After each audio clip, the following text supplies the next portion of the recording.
The following program contains conspiracies and true crime from around the state of Florida that may not be suitable for all audiences.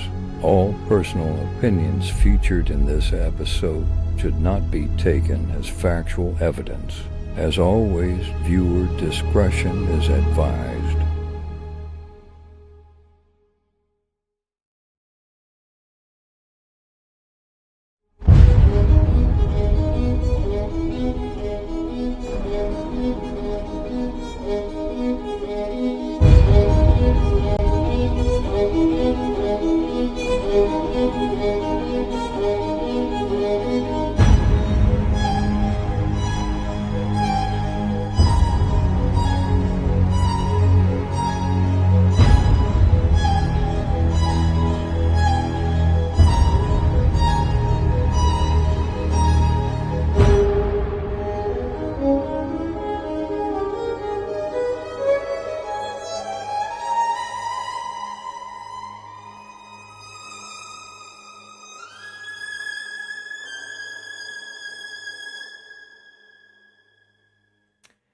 Good evening and welcome to Season 2, Episode 1. We are talking about Casey Anthony in this very exciting season. We're covering Florida crime. I am here with Chief Analyst and Legal Correspondent Taylor Edwards for Season 2. Thank you, Taylor, again for being on. Of course, I'm so excited, and I'm excited we're starting out with Casey Anthony. This was a huge case for Florida. So I'm excited that we're able to dive into this one. Yeah, this truly was one of the first cases that was trial by social media. This was really, really big on Twitter. This was also when Twitter was also getting big. And it's just such a fascinating case. I agree. So I have a little bit of a timeline we can go through. So firstly, Casey Anthony was living in Orlando, Florida. Give me 1 second to pull up all of these notes.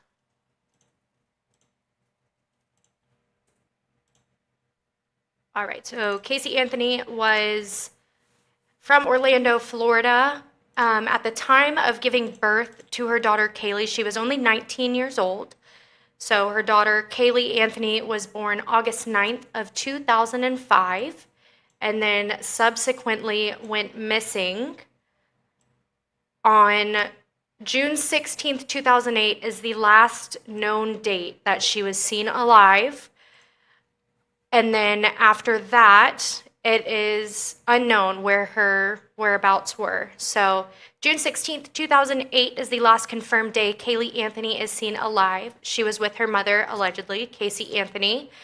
And this date is widely treated as the last known sighting, although there is no official date. So then we have kind of a 31-day gap, which is where this case kind of blew up and where I think a lot of speculation and a lot of anger comes with the conviction that was given to Casey Anthony, or I guess lack thereof, during the trial, which we'll get to as well. So between June 16th and June 16th and July 15th of 2008 is a 31-day gap where Kaylee was not reported missing, and Casey allegedly told various people in her life that she was with a nanny who she kept calling Zanny the nanny. She said that that was Kaylee's nanny for about a year and a half, almost 2 years. And that is where Kaylee was, if anyone asked Casey why her daughter was not with her. And in that 31-day gap, also, Casey continues her normal social activities, including going out and partying with her friends. She stayed with her boyfriend at the time and at his apartment a lot as well. So then on July 15th, 2008, is whenever there is a 911 call that is placed. I do want to start with this 911 call was not given by Casey Anthony. The person that called 911 was actually her mother, Cindy Anthony, and she reports that Kaylee had been missing for 31 days and that Casey's car smells like decomposition. And this is the first time that law enforcement is notified of Kaylee's disappearance. Do we have that call? Yeah, that we you're do. Able to pull up? Absolutely. Perfect. 911, what's your emergency? I called her because the deputy said I found out my granddaughter had some cake and she had some missing for a month. We're talking about a 3-year-old little girl.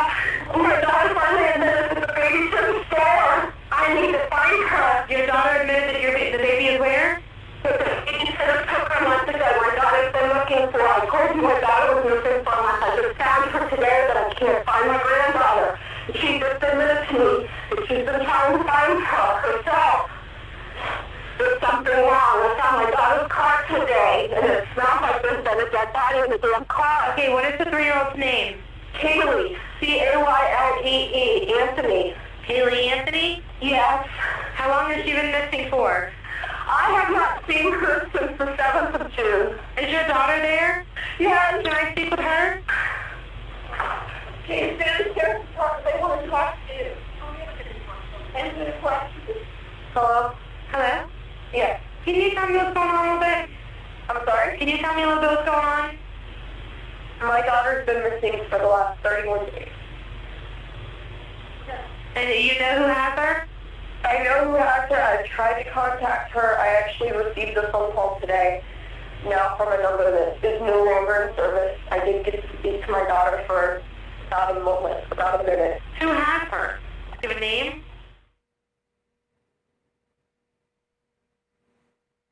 And that's the 911 call we have. So as you can tell, in the 911 call, Casey Anthony is very devoid of emotion. She doesn't have, it's almost as if she doesn't want to be on the phone. She doesn't want to talk to anyone. She doesn't want to answer anyone's questions. So it seems odd on all ends. The other thing is, excluding her not telling anyone about the disappearance, this is lie number 1 that we hear from Casey Anthony. That lie is that she says that she tried calling Zanny the nanny, and at one point she was able to talk to her daughter for about a minute, and that was all. The 911 call is a little bit hard to hear. It was hard to get a clear tape. This was before body cams. This was before everything like that, with what we have now with the police. So that is lie number 1 that we hear, is that she was able to talk to her daughter for about a minute before she wasn't able to speak to her anymore. So after that 911 call on July 16th, the next day, Casey is interviewed by the police. And in this time, she claims once again that her nanny kidnapped Kaylee. And she also says that she works at Universal Studios in Orlando. And then the next few days between July 17th and the 22nd of 2008, the police investigate Casey Anthony's claims about the nanny. They try to find out where this Zanny, the nanny, lives. I believe her full name that is given is Zenaida. Yeah. So where this Zenaida lives, and they do find an apartment complex, which is who Casey Anthony, she tells them that that is where the nanny lives. The police show up to the leasing office, and the leasing agent says, no one by that name has ever lived in this apartment complex. And then also they investigate her working at Universal Studios. Casey is then taken by the police to Universal Studios, and while they are walking through Universal Studios is when Casey Anthony finally discloses that she does not work at Universal Studios in Orlando. She has stated that she worked there when she was younger, but hasn't worked there for many years. So that is lie number 2 that we have from Casey Anthony. And then it is also determined that the nanny, Zenaida, Zanny the nanny, that is given is fictitious, not a real person. On July 22nd, 2008, Casey is arrested on charges of child neglect and providing false information to a police officer. And then between August and October, Casey is released and rearrested multiple times, and bond issues arise due to the continued false statements. So in this time, Casey is still giving false information to the police whenever she is asked questions. There are many documentaries and docuseries about this case that have surfaced over the years, and one of her good friends, former good friends, says that every lie that she has heard that Casey has given, there is a nugget of truth in there. So the apartment complex that Zanny the nanny lived at, the nanny never lived there. The nanny doesn't exist. However, that former friend lives at that apartment complex, or did at the time. So she has been there, and Kaylee has also been to that apartment complex. Same thing with her saying she worked at Universal Studios. She does not work at Universal Studios any longer, but she did in the past. So there's little nuggets of truth hidden in each of the lies that she gives. On October 14th of 2008, a grand jury indicts Casey Anthony on first-degree murder, aggravated child abuse, aggravated manslaughter of a child, and her father, George Anthony, also gives a statement and is deposed at the grand jury, which normally it's just police officers, but her father was someone who was asked questions during the grand jury trial. And she states that she was not aware of that until October 14th, whenever the grand jury trial was going to happen. On December 11th, 2008, there were skeletal remains found in a wooded area near the Anthony home, her parents' house, George and Cindy, in Orlando. And a few days later, on December the 19th, the remains are identified as Kaylee Anthony. However, these remains were so decomposed that there was no way for the forensics to determine how she was murdered or when exactly she was murdered. So that is kind of what is up in the air at this point, is that there is nothing that can really pinpoint a date or the way in which Kaylee was murdered. And then after that, between 2009 and 2010 is when pretrial proceedings occur. So that pretty much sums up the background information on that. And then we also get that phone call. Anything you'd like to add in terms of that? Yeah, I think just the dynamic of this case is so interesting given the time period, because this is before body cam. This is before we're seeing a lot of the documentation from law enforcement. Because even when we don't have body cam, we have audio recording, we have dash cam from the police. So it's interesting that given the time period, I think if there was other elements that we have now, I guess you can consider that, law enforcement technology. Given we had that at this time, I think the outcome of this could have been very different. Imagine, even just general civilian technology, a Ring doorbell camera, a security camera looking over someone's backyard, sensors and alarms that people have in their homes. That technology wasn't big then. It's also, a lot of it wasn't around then. Ring doorbell cameras didn't come out until about maybe 7 years ago. So I think it's interesting to kind of look at the basics of what they have for this case, and still kind of dissect it with what we know we have now. Yeah, it's a good point to bring up.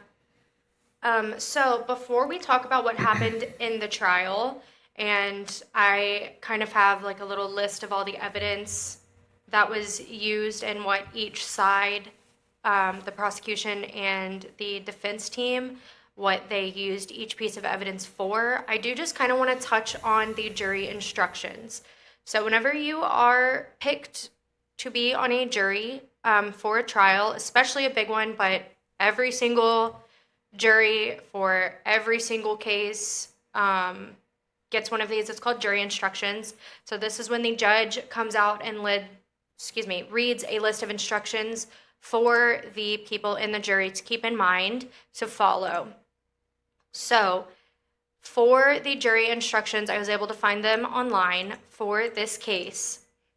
The first page just states that Casey Marie Anthony is accused of murder in the first degree, aggravated child abuse, aggravated manslaughter of a child, and 4 counts of providing false information to a law enforcement officer. Those are the only charges she is going in for, nothing else. So, and then they also say that a killing that is excusable or was committed by the use of justifiable deadly force is lawful. So once we keep going, the judge then also states what each of these things are and what the state must prove within each of these charges. And these are straight from the jury instructions, but also they're straight out of the Florida statute books. So the Florida Statutes of Law, this is exactly word for word what it states in those books. So first we have justifiable homicide. This is the killing of a human being is justifiable homicide and lawful if necessarily done while resisting an attempt to murder or commit a felony upon the defendant, or to commit a felony in any dwelling in which the defendant was at the time of the killing. So basically, if someone breaks into my home and I murder that person while they're trying to murder me, that's justifiable homicide and it is considered lawful. Excusable homicide just has to fall under one of any of these 3 criteria. So first we have when the killing is committed by accident and misfortune and doing any lawful act by lawful means with usual ordinary caution and without any unlawful intent. So let's say I'm driving down I-4 and someone decides to run across I-4 and I accidentally hit them with my car, and they end up being killed. That's excusable. Why they're running across a highway? I don't have any crosswalks. Don't have any stop signs, stoplights, anything like that. The next the next circumstance is when the killing occurs by accident and misfortune in the heat of passion upon any sudden insufficient provocation. This one happens, I don't want to say more often than not. This one, excusable homicide with this circumstance can be proved more often than not, more often than one would think. So this typically, you can find this circumstance in a murder of a husband to a wife, or sometimes it has been found with children. If a husband and a wife are in an argument and he wraps his hands around the wife's neck and doesn't realize that she has lost consciousness and he ends up choking her to death. That can, not saying that that should be excusable by any means, but his defense team can try to argue that it is an excusable homicide and it was an accident and misfortune in the heat of passion because they were in an argument. Finally, the last circumstance is when the killing is committed by accident and misfortune resulting from a sudden combat, if a dangerous weapon is not used and the killing is not done in a cruel or unusual manner. In this circumstance, think like boxing or mixed martial arts. Their goal is not to kill the other individual, but if that were to have occurred, then it is excusable because that is not what they are looking to do. So then finally, next we have murder in the first degree, which if you are back from our season 1 finale, thank you, welcome back, hello. But also we did touch on what first degree murder was during that crime that we went over.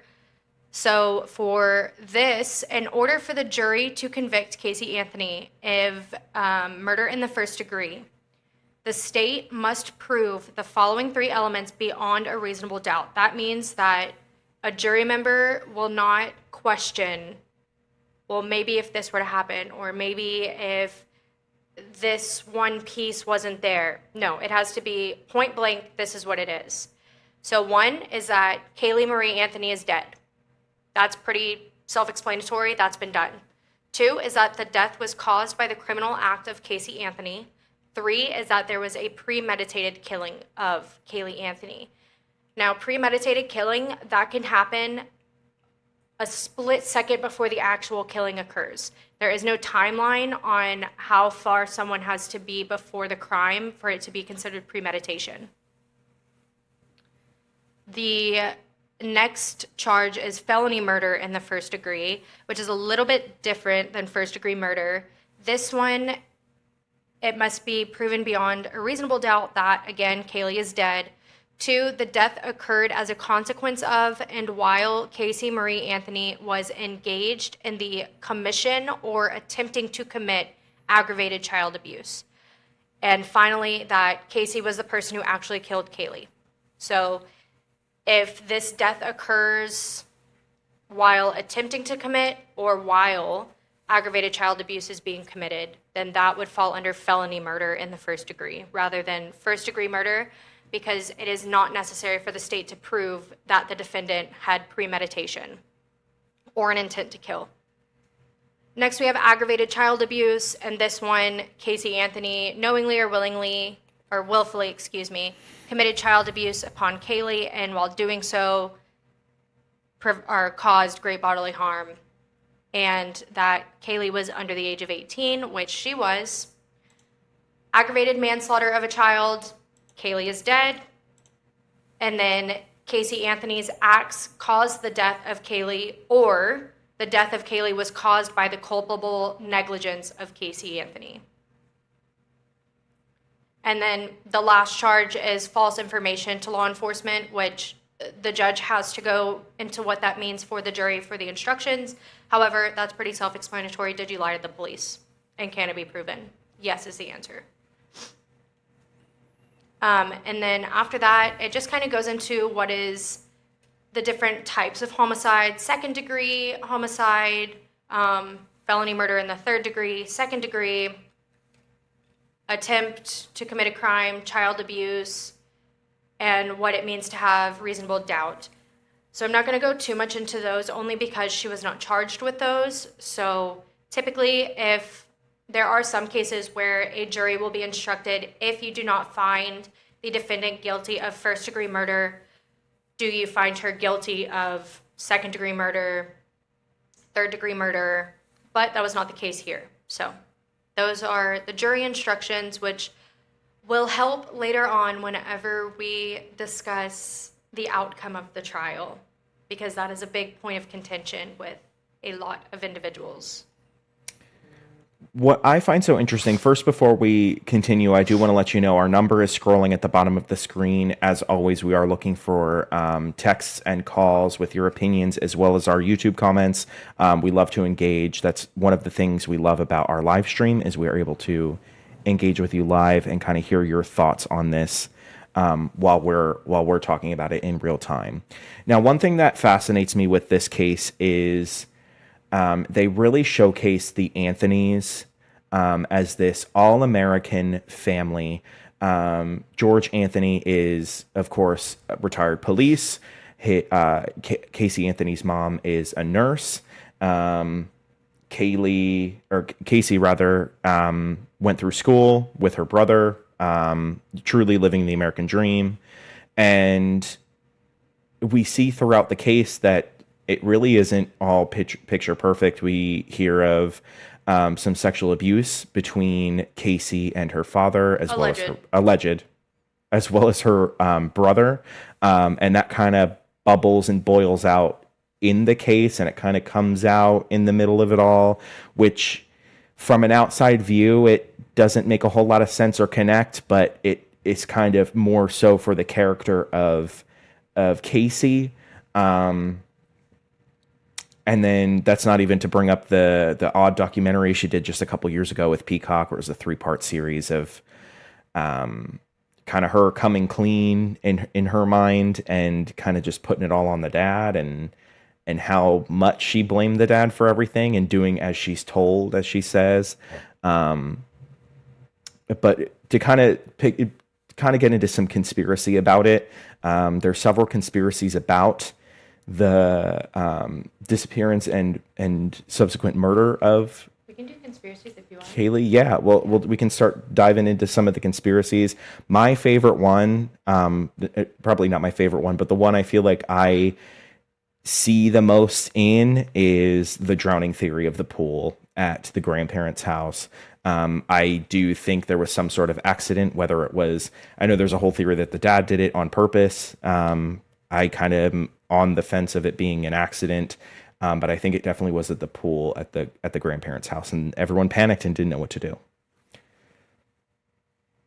What are your thoughts on that? So I think this is not what I think about the case. I think you may be frozen. Oh, perfect. Excellent. We love live entertainment. There we go. So I think I do very well on this show by playing devil's advocate. I think that's my favorite thing about this is I can kind of go wild with the conspiracies and kind of try to make them reason. I agree with the accidental drowning. However, I have a whole little backstory that I think is possible. So I think that Casey Anthony did do drugs. This is stated in the documentaries by her, by former friends, by former roommates who have partaken in these activities with her. So there is a theory out there, which is spoken about in one of the documentaries that have been released, that she was asleep, possibly passed out, and Kaylee woke up. She lived, lived full time with her parents, George and Cindy Anthony. But that Kaylee woke up and went outside and fell into the pool and drowned.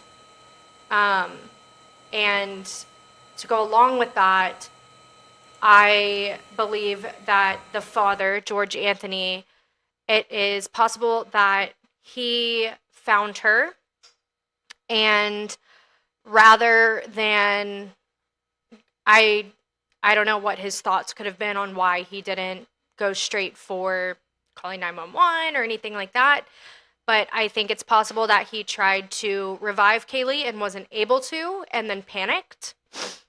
And he kind of, I don't know if he hid the body before possibly telling Casey Anthony or anything like that, but I do believe he was involved to an extent, and I also believe that it could have been because of an accidental drowning. They did have an above-ground pool, which Casey has said that she doesn't think that Kaylee drowned on her own because she states that the ladder was not on the pool, and that's the only way that Kaylee would have been able to get in or out.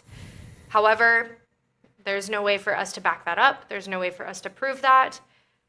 But that's personally, again, yeah, like you stated, I don't want to say my favorite theory, but that is the theory I go with. Yeah. And Brandon kind of touched on this, but George also was law enforcement previously, back in the day. But so he can be more involved and also know the correct things to say and or hide, because he knows what law enforcement will be looking for. Right. And I think the broad theory, and I think what was being broadcast at the time, was that Casey Anthony was this young woman that had a child that wanted to party and have fun and wanted nothing to do with a mother, or being a mother, and took her out and decided to live her life. Obviously, we see, in the following days, within that 31-day period where she was missing, she was going out. She went to a hot body contest at a bar. So it wasn't. It didn't look good for her, in sense that she was guilty. Obviously, The crafting of the nanny was interesting. That ended up not being true. There was no woman. That kind of was speculation as well. How she came up with that. I'd read something where it was she was going to an apartment complex and checking out a building, and she'd seen this woman's name on something, and she just took it and kind of ran with it. So this whole narrative that law enforcement was pushing, that they were pushing for the case that she was the partying mother, that she wanted nothing to do with her, and she was just lying through her teeth about everything, which we saw there was a lot of lying. I don't know what to say. Maybe she is telling the truth to an extent. Maybe she knows a little bit more.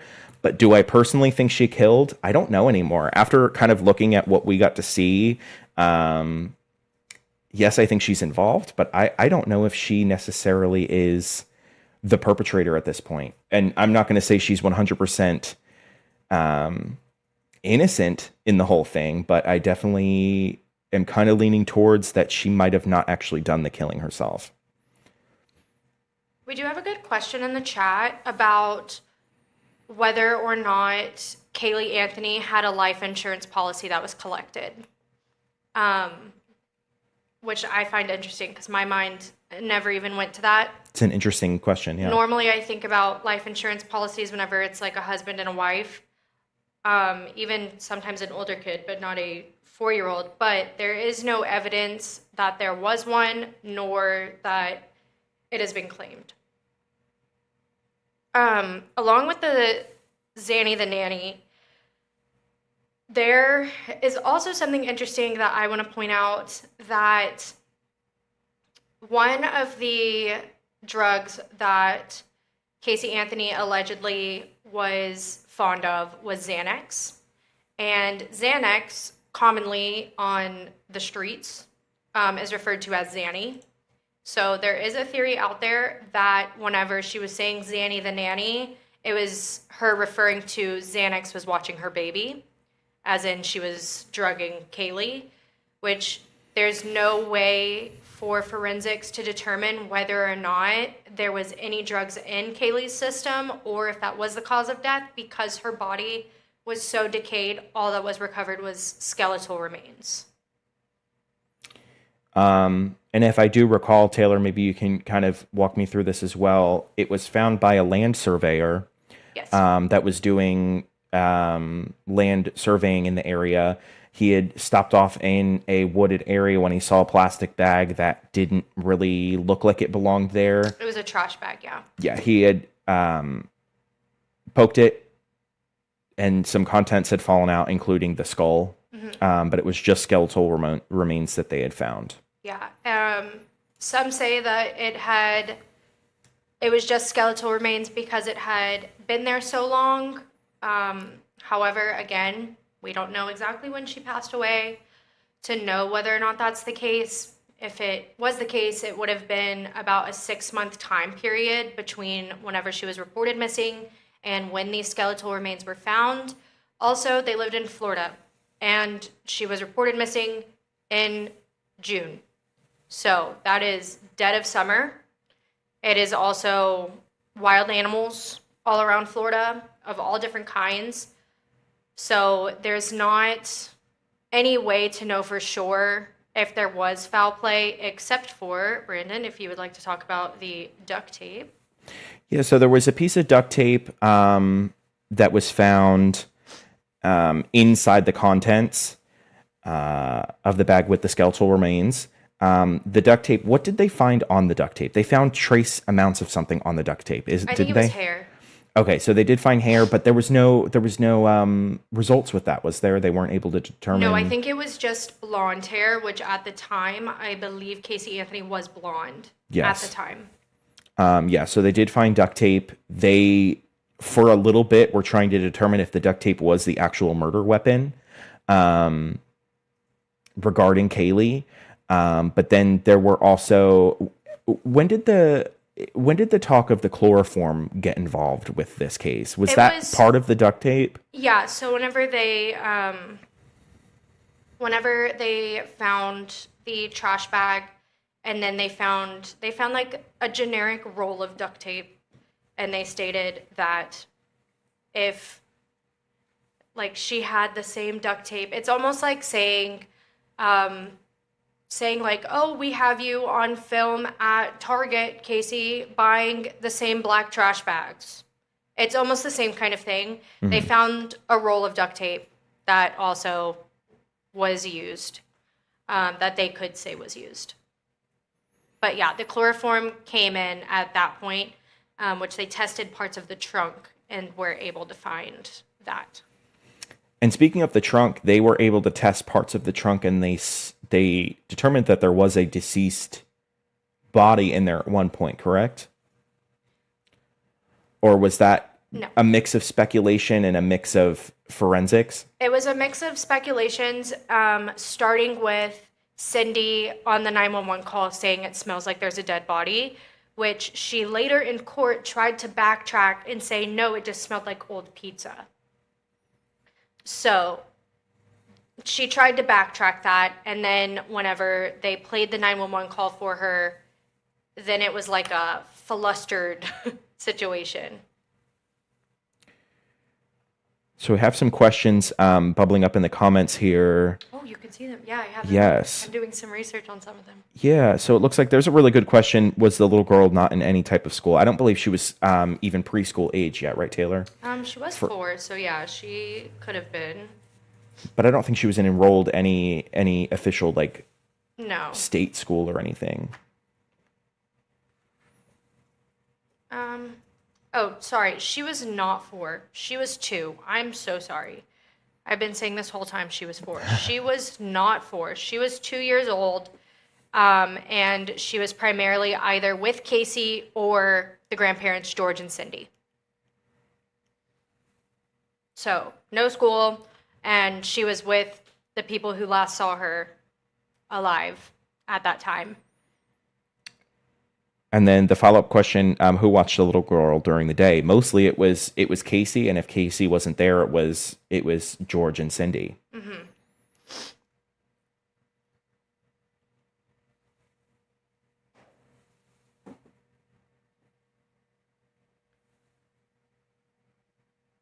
So there's also another question about whether or not George Anthony was questioned. Yes, to the last question. She did live with her parents. But during the day, she was with her friends or her boyfriend at the time. She sometimes stayed with her boyfriend at the time at that apartment with his roommates. And she was known to bring Kaylee with her as well. So George Anthony was questioned by the police. And he basically, the way that his interviews went with the police were, first it was confusion of, well, I don't know what happened, and I'm not sure why we weren't aware. I believe during this 31 days, she was not with her parents. She was hopping from couch to couch with friends or staying with her boyfriend, going out and partying. She wasn't staying with them because her mom had actually called and reported the car as stolen, and then later that day called about Kaylee being missing. So he states that he thought something was wrong much earlier than Casey Anthony admitted to something being wrong, where on the flip side, Casey Anthony said that she never reported it and thought that her daughter was alive the whole time because that's what her dad was telling her. He then tries to go into defending Casey. And then he gets very frustrated because there's no progress with it. This is before her body is found. And then once the body is found, he goes through a state of grief and then eventually anger. And this is when this is when he accuses Casey of killing the child. And I want to also point out that Brandon said earlier about child abuse allegations from Casey's dad, George. So It is also, while this trial was going on and even in trial prep, nowhere is it ever talked about child abuse allegations and that being used as an argument, which, granted, each side does not have to tell, the defense does not have to tell the prosecution and vice versa what their argument is going to be to try to get their defendant off or to try to prove beyond a reasonable doubt. That's not required. They just have to give all of the evidence that they have and all of the documentation. So, that argument was never made. It was never talked about. If anything, they kept it very, very hush-hush. If this was the plan all along, which, who knows, maybe it was. But it was brought out in trial that George Anthony sexually abused Casey, the daughter, Casey Anthony, whenever she was younger. That has not been proven. That has only been stated by Casey and by her defense team. But I found it interesting that that argument came to play, and playing devil's advocate, which if it did happen, that's awful, absolutely terrible. However, is that an argument that came out because the dad turned the blame on Kaylee being dead onto Casey? Was that like a tit for tat kind of thing? If you're going to accuse me of killing my daughter, then I'm going to accuse you of the worst possible crime I can think of without someone being dead. So, piggybacking off of that, do you think there's... The call line's not going through. Oh, okay. Let's see what's going on there. No, George Anthony was the father of Casey Anthony. The status of Kaylee Anthony's father was that at the age of 18, Casey Anthony was raped. And the biological father of the little girl Kaylee the name was never come out, he was never in the picture, anything like that. We should have the line back up now. My apologies. Looks like we might have been having a technical issue with it. Hello, Amanda. Thank you for joining our stream. I see your comment down here. Thank you. Hi, pal. Thanks for joining. While we wait for the call, I'm sure it'll come through. Try again at any time. Some other things. Okay. Looks like we have our call coming in now. Let's see do it here. Hello. Thank you for calling Veiled Mysteries. Yes, this is Sean in Spring. Hi, Sean. Thanks for calling in today. So, Taylor had said something about Casey's father. They didn't know who it was. Kaylee's father, the little girl, Kaylee. Had been raped. Did anybody ever get prosecuted for that? Was that another lie? So, not sure if it's a lie or not, but she did not ever go to the police with that allegation.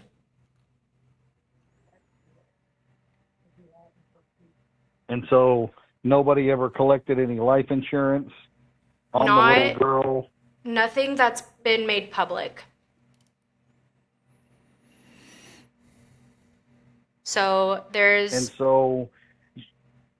And so Casey, Anthony, and Kaylee both lived with the parents. And so even though she would go out at night or whatever and take the little girl, they always came back home to the house at night for the most part. They were a regular fixture at the parents' house. Yes. Yeah. She did do some stints where she was gone for longer periods at like her boyfriend's apartment with his roommates or other friends. However, from everything that I've been able to find, it never went this long without her parents seeing their granddaughter. And so how did it ever come out of how long, when Casey Anthony came back to her parents' house and she didn't have Kaylee with her, and the parents never got suspicious of where's the little girl, especially if she stayed there at night. You know, being a father, you would, you know, even a grandparent, you would, where is the little girl? And if she was gone for one night, not there, but they went 31 days of staying, or, you know, the She little didn't girl stay not with them coming during that home. 31-day period, though. So the Casey Anthony wasn't staying with them during the period that the little girl was missing? No, she was staying at her boyfriend at the time's house or his apartment, and that person's roommate at the time has done multiple interviews with news sources and in docuseries saying that she had just said that Kaylee was with the nanny. But at that point, Casey was not at the parents during that 31-day period, which is why her mom originally called the police to say that the car had been stolen. And so did the police, so the police interviewed her boyfriend and the police interviewed the other roommate? I would assume was the little so. girl ever there? I would assume that they had been interviewed. However, that's not out there as something super common. So I wasn't able to find any of those transcripts or see any of those interviews.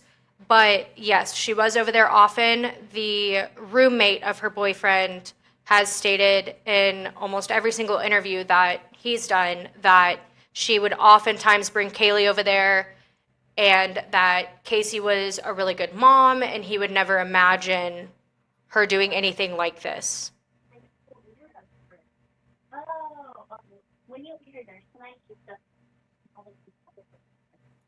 So so I just find it strange that the grandparents never said anything or, you know, reported her missing. I do believe at the time or shortly before or in the middle of her being gone during that 31 days, her and her parents were in an argument. They were in like a bad place where they weren't speaking, if I remember correctly. They often did that. They often were at odds with each other. But so whenever they were at odds with each other like that, like any typical 20-year-old, if you're living with your parents and you get in an argument with them, you're not going to talk to them. Especially if you decide, well, I'm just going to leave. Did it ever come out if Casey Anthony was on drugs or anything like that? She did do drugs, but nothing, since we don't know exactly when Kaylee died, there's no way to know for sure if she was at the time of the disappearance. See, it's just ironic that if one of the theories is that she fell in the pool and she drowned, and if she wasn't staying with them during that period of time, you know, what was she doing at the house? Mm-hmm. You know, how, you know, was she at the house when the parents weren't there and she fell in the pool? Well, from that theory, it is mainly surrounding that theory is that her father, George Anthony, the grandfather, he was there at that time. Mainly around that conspiracy, he is involved. So if that's the theory of the swimming pool, so the mother would have lied whenever she did the mother would have lied whenever she called the police, the 911 call, stating that the granddaughter had been missing for 30 days or 31 days. Correct. Yeah. Which they blame that. This whole family blames everyone else about, there's a 2020 interview with Cindy and George Anthony where Cindy looks at her husband George and says, she learned how to lie from you. Same thing has been said about Cindy. Casey Anthony said, well, my parents lied to me my whole life. So they all blame each other about lying to one another. So that is definitely It's all the blame game. No one will take accountability. So what was the husband and wife's relationship like? Were they on the rocks? Were they, I mean, how long had they been married? Were they at odds with one another?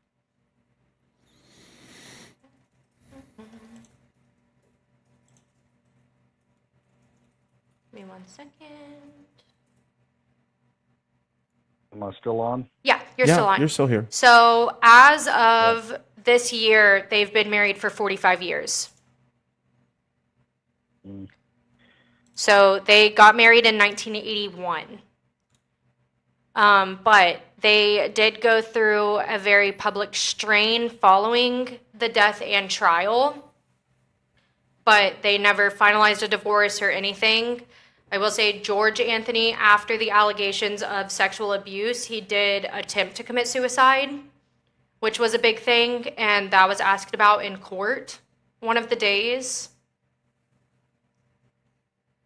But they have been married for 45 years. So he attempted the grandfather attempted suicide? Yes.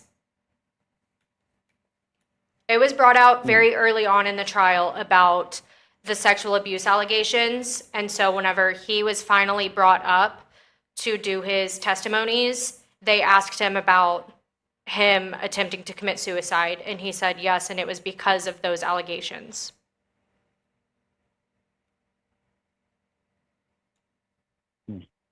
Well, those were my thoughts. We'll listen more, and I'll keep sending my comments. Thanks, Sean. Perfect. Those are good thoughts. Thank you so Things much. we didn't think about. All right. Bye. Thanks. All right, bye. Yeah, good thoughts to kind of mill about as well as we're diving in here. So I guess the last bit of this is to talk about the conviction. Yeah. Or Your favorite part. lack thereof. Yeah, I love the convictions. So Casey Anthony, fun fact for those who did not know it, was not convicted. She was acquitted of all charges except for the 4 counts of providing false information to law enforcement. The jury could not find, without a reasonable doubt, first-degree murder, manslaughter, or child abuse. And I truly believe it's because the body was so decomposed that they physically could not give evidence. All they had was duct tape.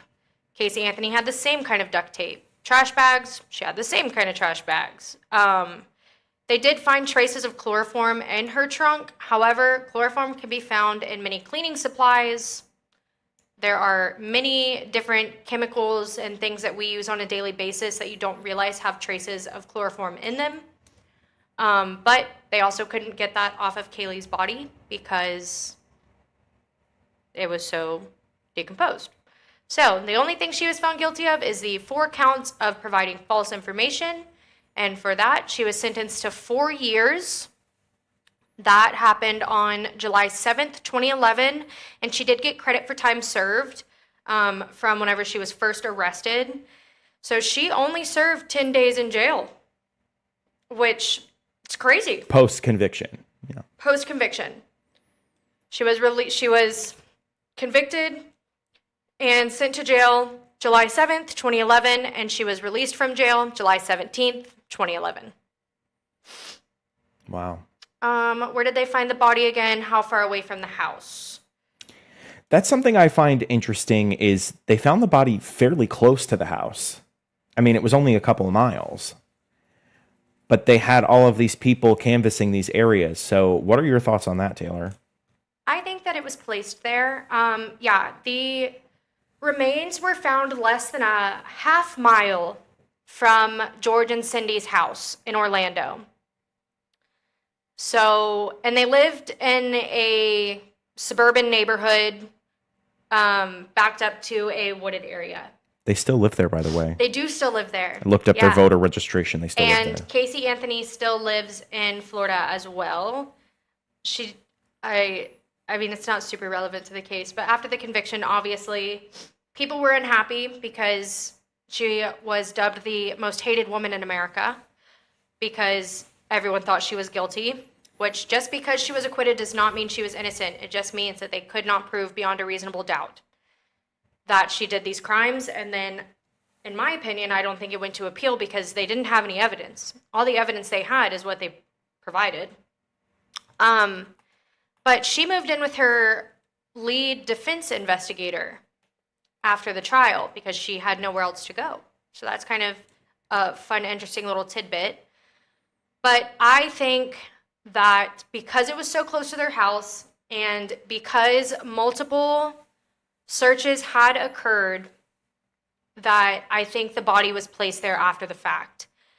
Whether that means that they waited until the body was decomposed so far down that they wouldn't be able to prove anything and then it was placed there, that's a theory. Because any earlier, if there was even an inkling of a fingernail or a skin cell, they would be able to find that. Yeah. No, they couldn't tell exactly how long she had been dead by the decomposition because you can't, it's hard to make the distinction with skeletal remains, whether it was from over time or from an animal. If it's a wild animal, then you can still have the bones and it could have been there. That could have happened even 3 days after a body had been put there, a fully, I want to say clothed, not clothed, skinned body, non-skeletal remains. But there's no way to distinguish whether the decomposition was from over time or from a wild animal. So no, they were not able to even project how long she had been dead.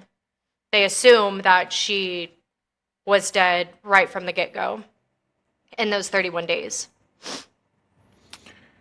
So if we're going off of that it was being placed there, who do you think placed the body there? The dad. I think he's guilty. Yeah. Devil's advocate. This is my favorite time.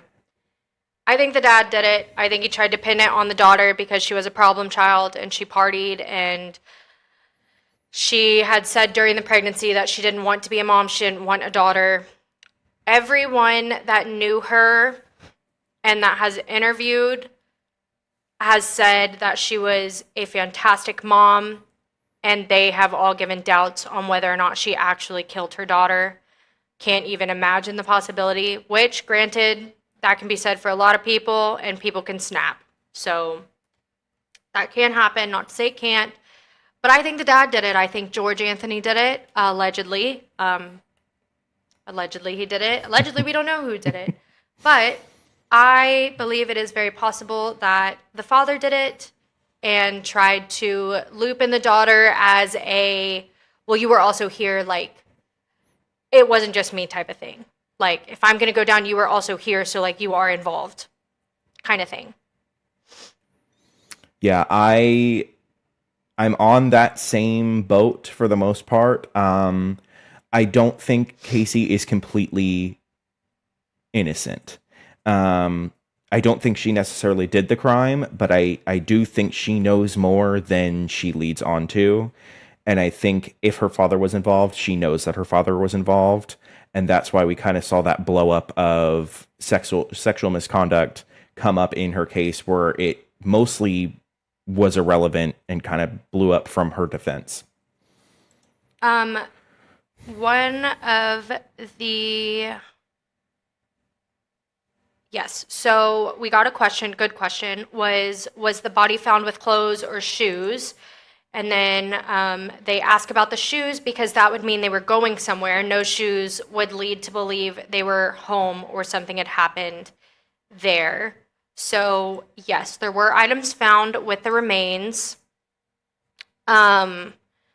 Some of the major items were a child-sized blanket, a laundry bag, pieces of clothing consistent with what Kaylee may have been wearing, duct tape associated with the skull area, Winnie the Pooh items often reported as a blanket or themed bag and items. And then, yes, there were shoes that were found there. But this also causes an issue because an issue with the condition of the scene, because we live in Florida. It is a swampy area. We do get a lot of flooding. We get a lot of hurricanes. The area during that time had flooded repeatedly during that time. So why were those items still with her? If that were the case, that's another reason why I think she was placed there, because her body and or those items would have gone away. So those are my thoughts. Final question for you, Taylor. Do you think Casey Anthony did it? I think she knows more than she's letting on. I don't think she, man, I sound like a broken record with Brian Koberger. I don't think she did the killing. But maybe that's just because I find it very hard to believe that a mother could kill their child like that. However, I do know that there are multiple cases where that is the case, that a mother can kill her children and feel no remorse or not realize what she's doing or anything like that. So I do understand that that is not always the case. But I think she's more involved than she lets on. I think she knows what happened. I'll say that. Okay. I think she knows what happened. I don't think she contributed on laying the body. I don't think if she contributed to the killing. Gotcha. I think I'm pretty much in the same boat. I definitely think she knows more, though. Yeah. Last question I'll read out from the chat before we end this off is, why would George Anthony kill Kaylee? What was the motive? Was it sexual assault gone wrong? I truly believe it was probably just an accident. I think an accident occurred. George Anthony probably freaked out when he couldn't revive her and wasn't sure what to do. I think in situations we all think we know what we would do, but truly we don't know what we would do, where our minds would go, unless we are, heaven forbid, in that instance. So I think it was just an accident gone wrong. I don't think there was necessarily a motive. I think he just panicked when he couldn't revive her. Got it. Any final thoughts on this case, Taylor? I think that's all for this one.